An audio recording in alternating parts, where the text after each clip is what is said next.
গতকালকে Chennai super Kings বনাম Punjab Kings ম্যাচটি ছিল হাই স্কোরিং এবং বেশ উত্তেজনাপূর্ণ।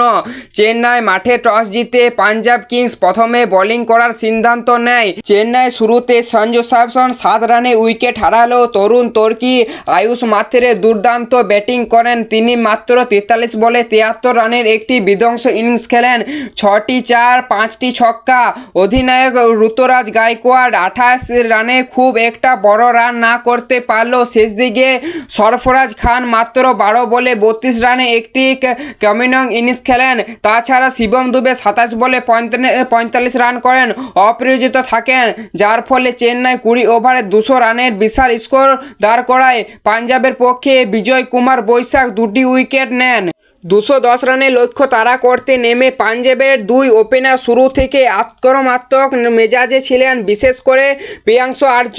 মাত্র 11 বলে 39 রানের 3টি চার 4টি ছক্কা এক অবিশ্বাস্য ঝড় তোলেন, যা পাঞ্জাবকে পাওয়ার প্লেতে বড় সুবিধা দেয়। এরপর মাঝের ওভারে প্রভু সিমরন সিং 43 রান এবং সুপার কোহলি 36 রানের জয়ের ভিত শুরু করেন। শেষ দিকে অধিনায়ক শ্রেয়স আইয়ার দায়িত্ব নিয়ে খেলেন এবং 29 বলে 50 রানের এক অধিনায়ক সুলভ ইনিংস উপহার দেন।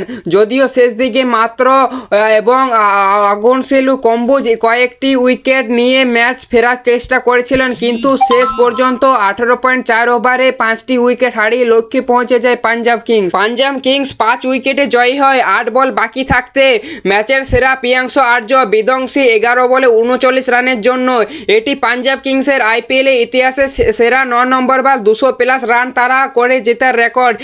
হারলে ফলে চেন্নাই তাদের ঘরের মাঠে চিপকে টানা হারের বৃত্তে আটকে থাকলো। পাঞ্জাবের এই জয়ে শ্রেয়স আইয়ারের নেতৃত্বে এবং টপ অর্ডারের বিধ্বংসী ব্যাটিং বড় ভূমিকা রেখেছে। চেন্নাইয়ের বোলিং কিছুটা আগাছোলা ছিল, অবশেষে করে রান আটকানোর ক্ষেত্রে তারা সফল হতে পারেনি।